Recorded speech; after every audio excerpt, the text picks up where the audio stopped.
शांति दूत की सुन लो वाणी, शांति दूत की सुन लो वाणी, शांति दूत की सुन लो वाणी, शांति दूत की सुन लो वाणी, शांति दूत की सुन लो वाणी, शांति दूत की सुन लो वाणी।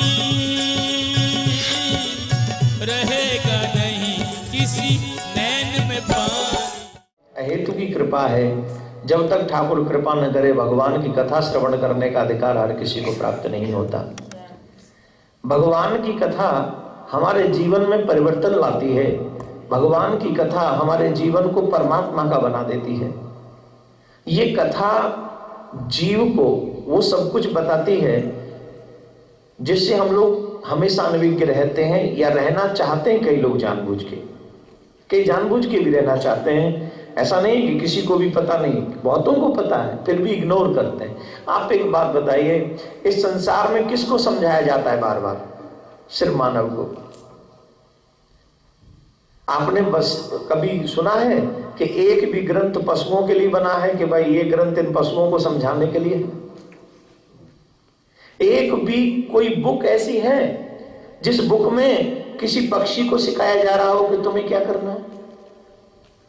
कोई जल जंतु के लिए कोई एक भी कोई भी लिटरेचर कोई तैयार किया हो किसी ने?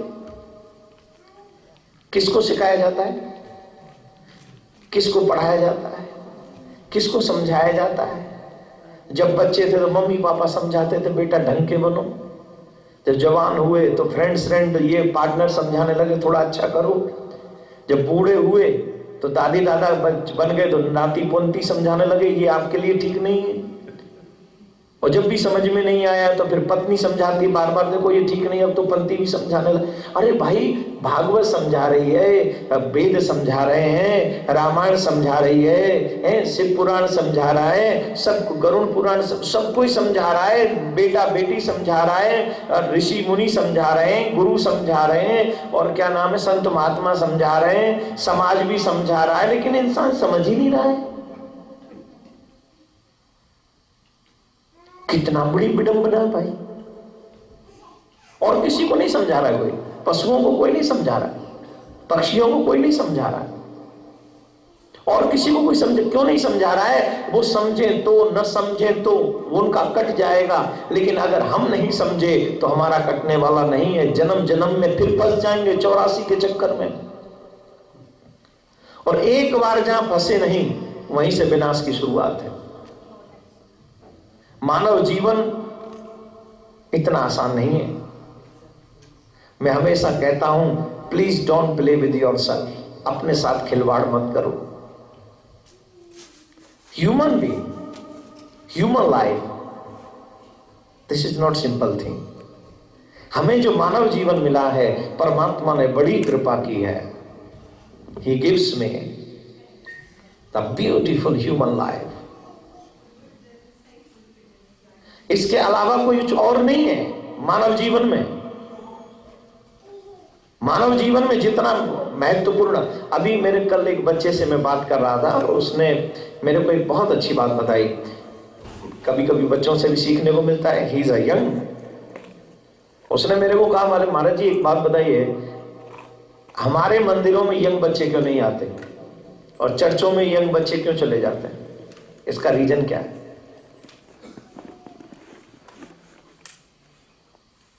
हर जगह चले जाते, हमारे यहां नहीं जाते। मैंने कहा बेटा अगर भारत में आओगे तो ये थ्योरी बदल देंगे, अब यहां की गारंटी नहीं। भारत में आओ तो हम दिखाएं कि कितना यंग बच्चा आजकल भगवान के मंदिर जा रहा है, पूरा मन लगा रहा है, इवन वो मंदिर में झाड़ू लगा रहा है। मैंने मेरे खुद का पर्सनल एक्सपीरियंस है। I am not old, I am also young. नहीं, अरे भाई 38 ईयर्स, नॉट टू मच है ना। अभी मच भी नहीं हुआ, अभी तो टू मच कहां से लगाएंगे, अभी तो मच भी नहीं हुआ। यहां तो 80 ईयर्स यंगस्टर्स बैठे हुए हैं। तो मैं 17.5 साल का, हम जब से तब से कथा कर रहे हैं, तो वो भी ठाकुर जी की प्रेरणा ही है। जब 17.5 साल की उम्र थी तो कथा शुरू हो गई। जहां जीवन को 70 साल लग जाते हैं वहां नहीं समझ में आता है। यहाँ 17.5 साल में ठाकुर ने काम कराया अपना, कराने वाला वही है। लेकिन उस बच्चे की बात मुझे बहुत अच्छी लगी। मुझे लगा कि आखिर ऐसी समस्या क्या है कि हमारे यंगस्टर्स विशेष तौर पे फॉरेन में जाना नहीं चाहते, कथा में नहीं जाना चाहते। इसकी वजह क्या है? बहुत से लोग एक्सक्यूज देते हैं कि महाराज यहाँ की व्यस्त लाइफ। ऐसा नहीं है। मुझे लगता है कि माँ बाप ने कहीं ना कहीं ढील दे दी उनको कि नहीं, दिस इज योर फ्रीडम, तुम चाहो तो जाओ, तुम चाहो तो मत जाओ। लेकिन ये गलत है।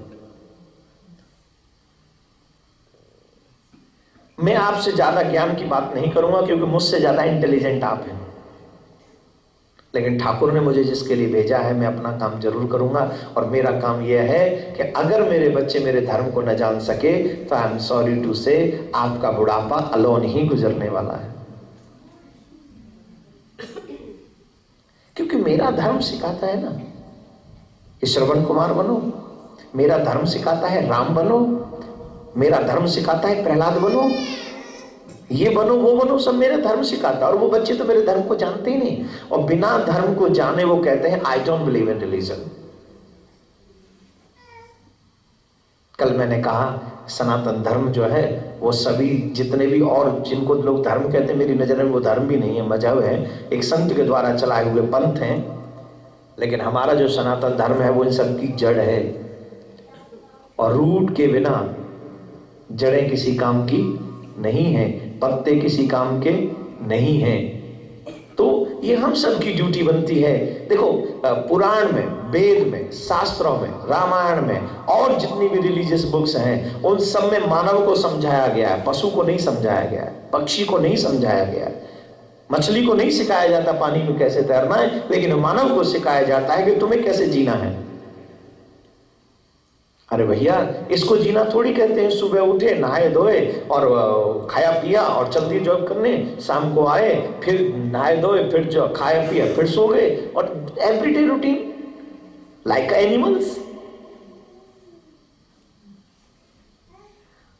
हमें मानव बनना है, पशु नहीं बनना है। मानव की जिंदगी अलग है और पशु की जिंदगी अलग है। जो सिर्फ पेट के लिए दौड़ते हैं वो पशु हैं, और जो पेट के लिए दौड़ता है उसे नहीं समझाना पड़ता, वो तो दौड़ ही रहा है। तो किसे समझाना पड़ता है? बोले जो उद्देश्य के लिए, जो मकसद के लिए, जो जीवन की समस्या को समझता है, जिसके लिए भगवान ने मुझे भेजा है, उस चीज को समझना चाहता है, उसे समझाया जाता है। एक बात बताएं भैया, समझाना भी बहुत बड़ा काम है। बचपन में माँ बाप समझाते हैं, जवानी में और भी लोग समझाने आ जाते हैं, कुछ गलत कुछ अच्छा, और बुढ़ापे में नाती पंती भी समझाते हैं, दादा ये आपकी उम्र नहीं रही फिल्म देखने की, आप फिल्म मत देखा करो, शर्म करो, आप देखोगे तो हम क्या देखेंगे फिर। नाती पंती समझाते हैं, बोलो। और गजब की बात है ना, बचपन में माँ बाप की बात अच्छी लगी, तब हम कहते थे ये लोग नहीं जानते, हम बच्चे हैं अभी, हमारा तो यही काम है। जब जवान हुए तब भी हमारे दादा समझाते थे, तब हम कहते थे बुढ़े हो गए, हम तो जवान हैं, हम फिल्म नहीं देखेंगे तो कौन देखेगा। और जब हम बुढ़े हो गए, जब बच्चे समझाते, नाती पंती समझाते हैं, तब भी हम नहीं मानते, तब भी हम कह देते हैं खुद तो रोज देखने जाता है और मैं कभी कभी देखता हूं तो उसी में प्रॉब्लम हो रही है। बचपन में माँ बाप खराब थे, जवानी में दादी दादा खराब थे, बुढ़ापे में बच्चे खराब हैं, लेकिन मैं ही सही हूं। यही मानव की न समझने की जो इच्छा है वो उसे ले डूबती है।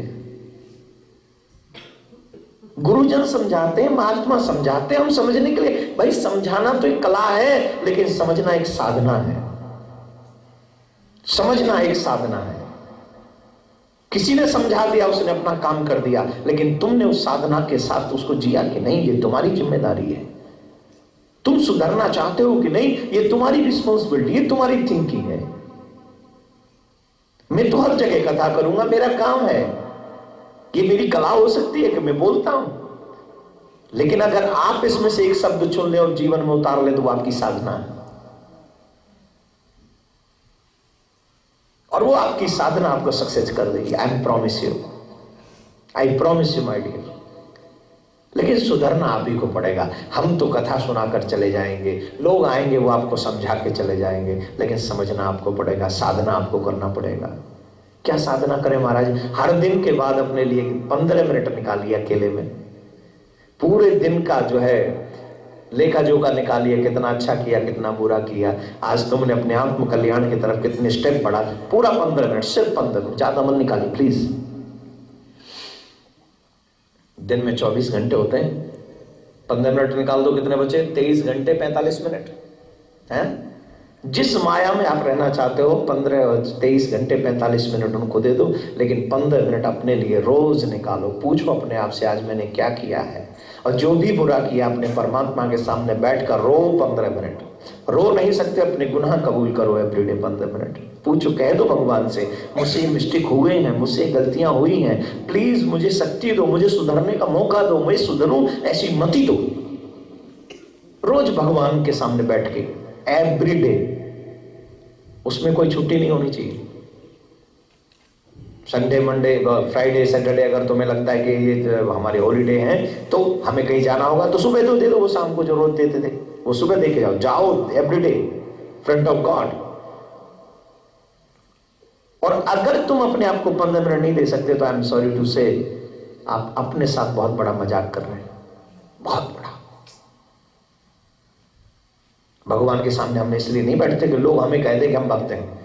हम भगवान के सामने इसलिए के बैठते हैं कि कभी भी एक बार, हम तो उसे रोज दर्शन कर रहे हैं, पर एक बार वो हमें देखकर कह दे yes today I see you, that's a fulfil your complete your sadhana. भाई रोज जाओगे उसके यहां, कब तक नहीं देखेगा? मैं आपसे पूछ रहा हूं, आपके यहां पर भीख मांगने वाला रोज आके बैल बजाए, भाई साहब 10 रुपए देना, नहीं यहाँ 10 रुपए नहीं, यहाँ तो $10 देते हैं। बोलो नहीं आते? आते उनको भी देख लिया करो ना, आते हैं आपको दिखाई नहीं पड़ते,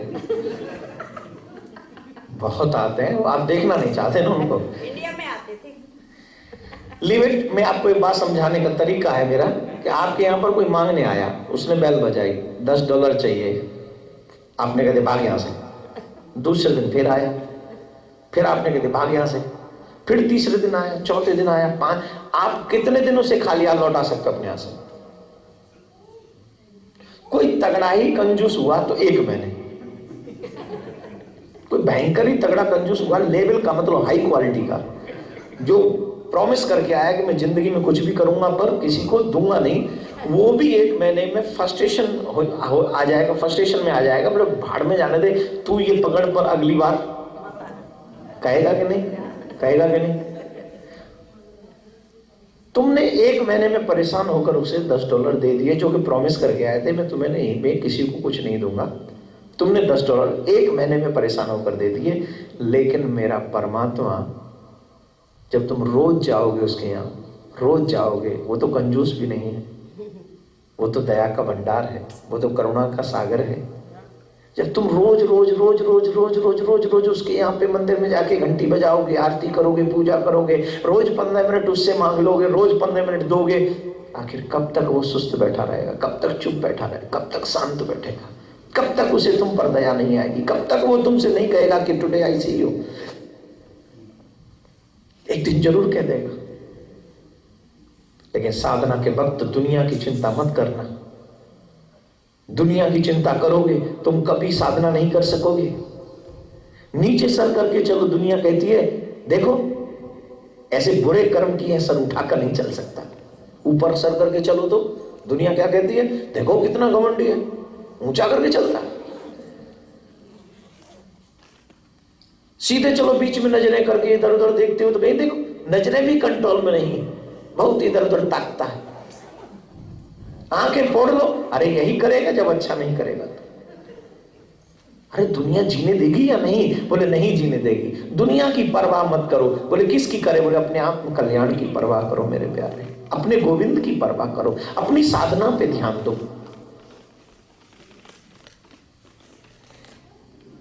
सुधारने के लिए प्रयास मानव को किए गए और उसी मानव को सुधारने के लिए बड़ा पवित्र ग्रंथ है श्रीमद् भागवत। कौन सा ग्रंथ है?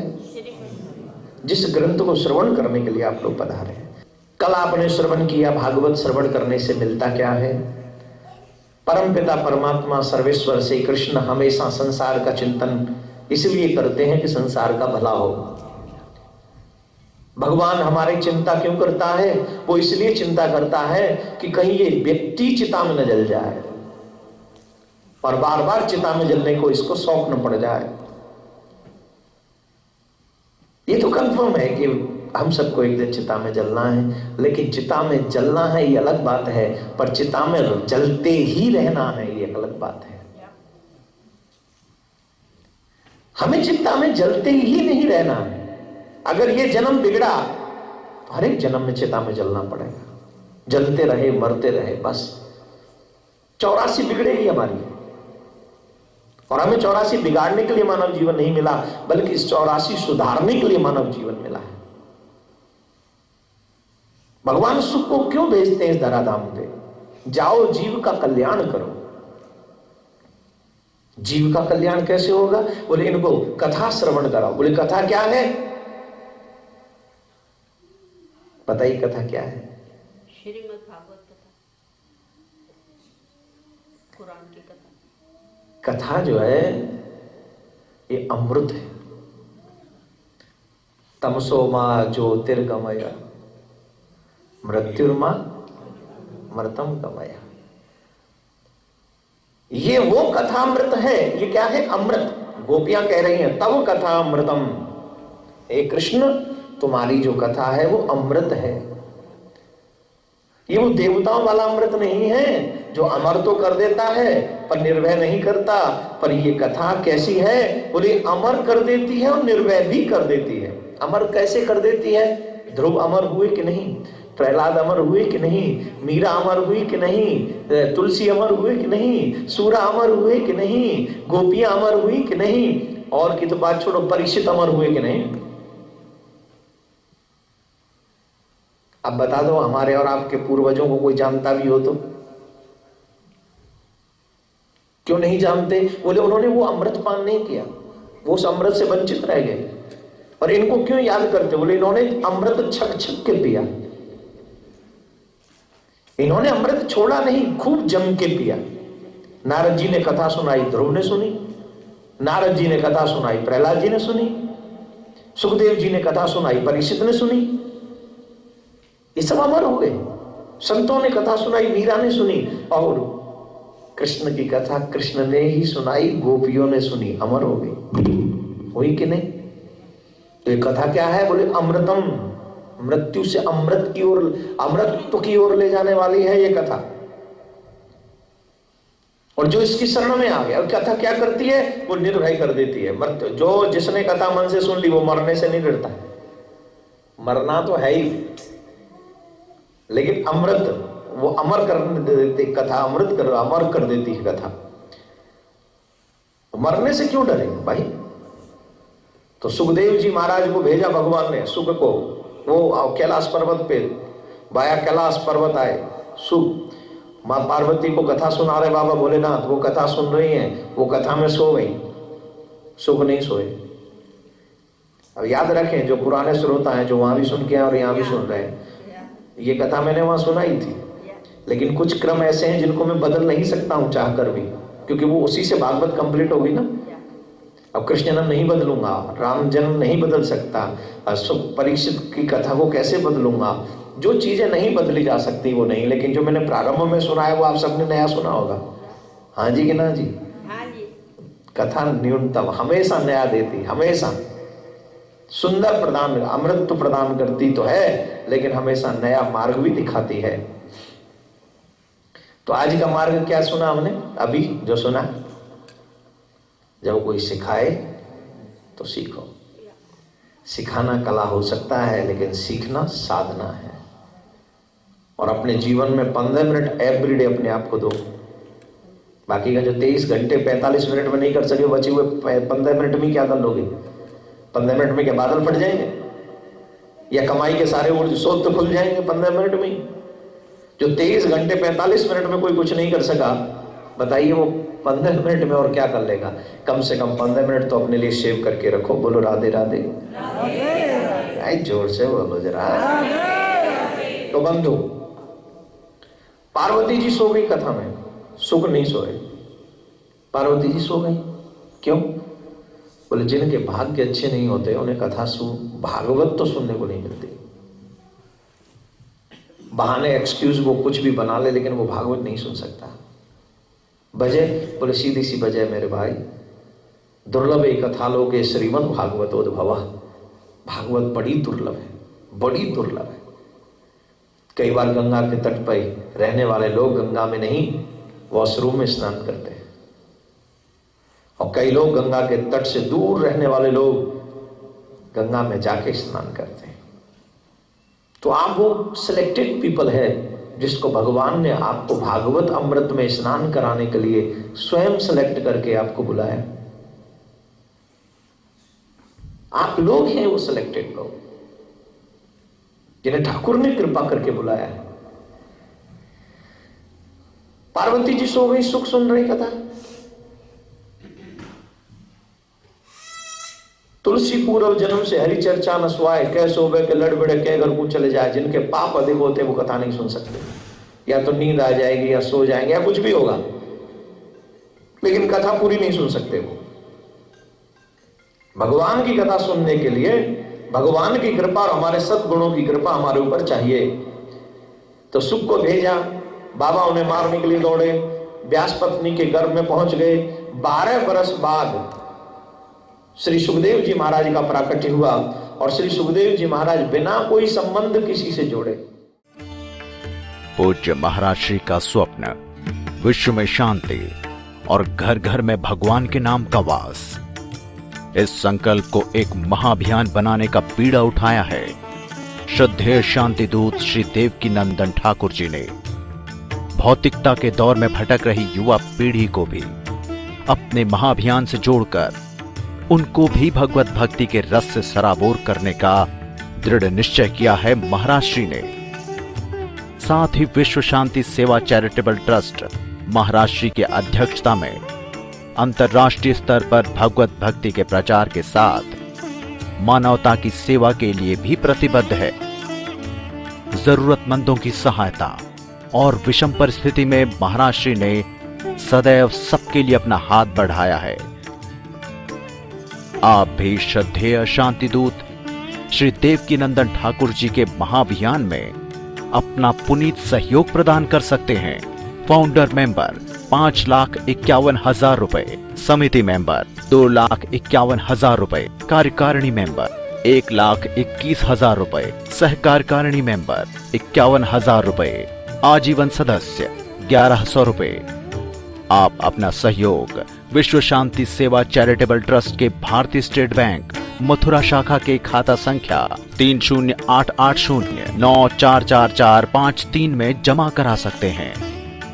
मासिक पत्रिका शांति संदेश एवं महाराज श्री द्वारा गाए हुए सुंदर सुंदर भजनों की सीडी व श्रीमद् भागवत कथा एवं श्री राम कथा के डीवीडी सेट प्राप्त करने के लिए संपर्क करें।